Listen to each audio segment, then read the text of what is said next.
Now let's talk with Sherre Hirsch. Sherre, you talked so eloquently about being a person of the book, a person of the mind, and then discovering this whole different element of experiencing God. How do you experience God now in your own life? Well, Christine, as a child, I thought it was very much through the book and the learning. And now, it's opened up so many ways. I do yoga, through music, through prayer. And prayer isn't just talking directly to God. Prayer can be as simple as in the car, taking a deep breath and stopping. And also, my favorite place to pray is in the shower, because I'm alone. And with 4 kids, you need a moment of privacy to talk to God. Otherwise, but that isn't even always private, to be honest. Right. I'm struck that in addition to Christianity and Islam, which are also traditions of the book and monotheistic traditions that believe in one God, you mentioned Buddhism. And Buddhism is a non-theistic religion. I'm wondering what you have learned from a non-theistic religion which is enriched your own faith. Well, I spent a lot of time in Thailand and also in the East, because I really wanted to grapple with what Eastern tradition has to offer us. First of all, Jews are noisy, and the Eastern faiths are very quiet. And I thought we have to get quieter. And I think the Eastern philosophy taught me so much to be quieter, to listen as opposed to talking. And we talk a lot, that's what we do. But it was to be quiet, to listen, and also to realize that there is a voice of God within you. And that if you pay attention, it may have a lot to say. And I found that in my own life.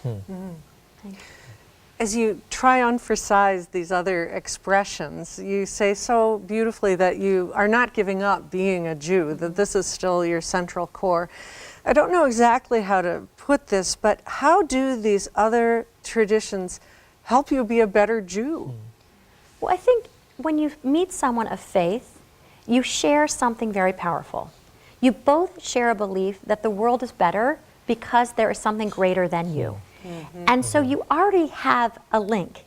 It's just you don't know it, because so often what society points out or the media points out is our differences, because it's more media savvy, right? But actually what we really have in common is a shared belief that there is something greater in the world. And I think when you see that, you look into the eyes of another human being and you know that they are an agent of God and that they are a child of God. And you can't behave the same way. You can't yell at a clerk when you see in their eyes that they're an agent of God. And I try to keep that at the forefront of my mind. Do I do that every day? I don't know, but I try my best to. Sometimes harder with children than with clerks. Right. I was going to say, you always treat your friends better than your family, which is true. So. I lead an interfaith organization, and it's an interfaith organization that works particularly with young people. And one of the questions I get all the time is there an age that's too young to start introducing young people to religious diversity? And I'm struck about your story of being introduced to religious diversity when you were a kid through Baptist preachers on television. I'm wondering how you would answer the question of when to introduce young people to religious diversity. Well, I think it's never too young. And it's interesting because I sent my child at first to my oldest child, to a Jewish day school.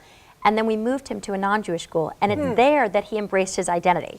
So I think there's something magical that happens when you have to own your differences, and when you learn that you're not so different, that you have things to teach, but you also have things to learn.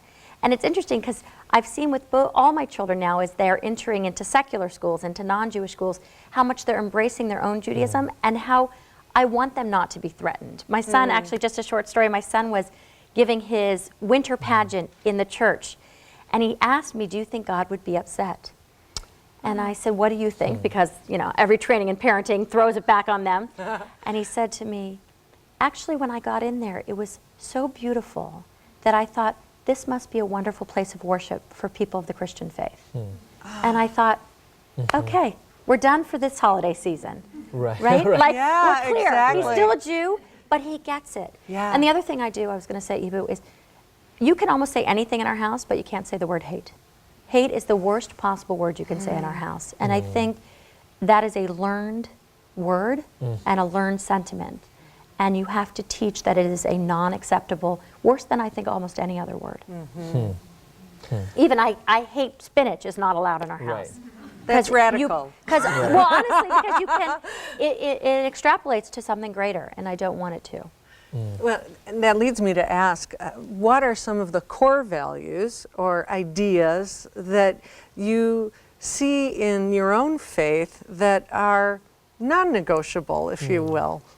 Well, obviously, we don't believe in Jesus, and that's a non-negotiable, and we don't practice traditions like Christmas and celebrate holidays like Easter because they're not our own and they're not our home.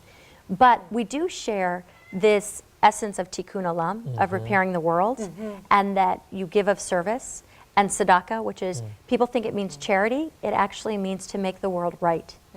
And so we share that, and we really try to emphasize that, and we also invite a lot of the kids' friends in for all our holidays, and we go elsewhere for holidays, because I don't want our children to be afraid, right? I want them to have the dialogue, that it's so open, and I think that's more than anything is that they don't feel afraid. You know, you've spoken so beautifully about identifying devotion in another religion, your admiration for the Muslim form of devotion.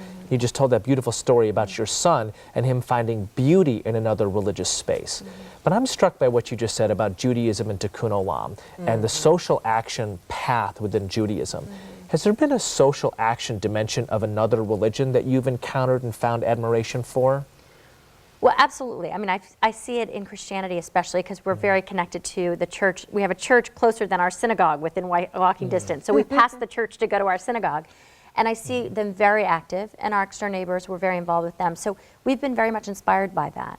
And I think more than anything, I think it's what traditions share, that they share this desire to heal the world. And you see now with all the things going on in our world, you don't say, oh, it's the Jews that are helping or it's the Christians. It is humanity that is helping. It is people. But it's only newsworthy the one person that doesn't, you know? Right. Right? But it's really, it's humanity that is of service. So I do see it in Christianity, I see it in Islam, I see it in all religions that there is a real service component. Have you been part of any service organizations or activities, secular or in the community, that have brought people together on those projects of justice and right? So many, it's hard to pick one, but we hosted the Dalai Lama at our synagogue, which was something fantastic.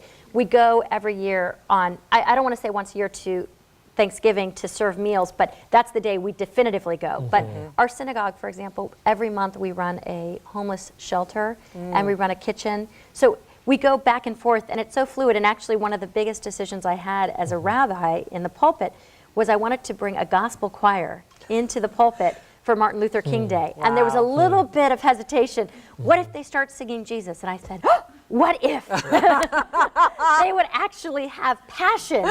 And everybody was like, do you think we'll catch it? Unfortunately, it's not contagious, right? And I think some things are good to be contagious. I think devotion would be a wonderful thing to have a little more infectious nature to it. So, You know, one of the things that strikes me is that your journey is more and more the norm than the exception. Yes. Which is to say that people encounter religious difference very early in their lives, and they watch how that religious difference strengthens their own conviction and makes them a better whatever they might be. Right.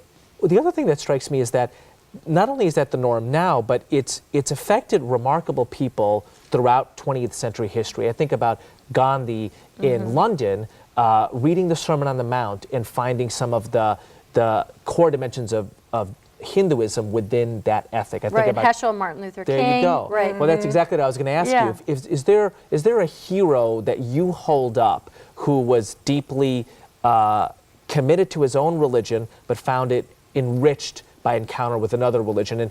And Sherre, I think that this might be our last question. Our time is winding up, and so I'm looking for a really exciting hero that you can send us away with. It's maybe not exciting, but he's famous in our family, which is my Uncle Harry.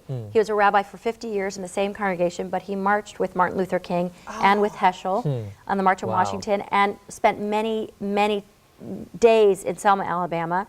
And he really is a legend in the Jewish community. So he's not famous in the global sense. Make him famous but on he's 30 famous Good in my Minutes, right. family. Right. And Right. but he had a profound influence on me, and I think it was his commitment to civil rights. And actually, Martin Luther King spoke at my uncle's ordination ceremony because the relationship was so tight.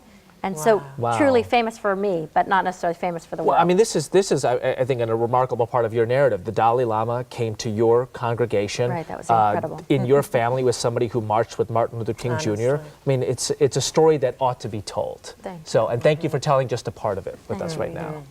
It's true, and I'm so inspired to think about all of the places in my own life where there have been those connections that perhaps have been in the background, that are beginning to emerge in my own imagination about things to savor in these interfaith connections. Thank you for sharing your story.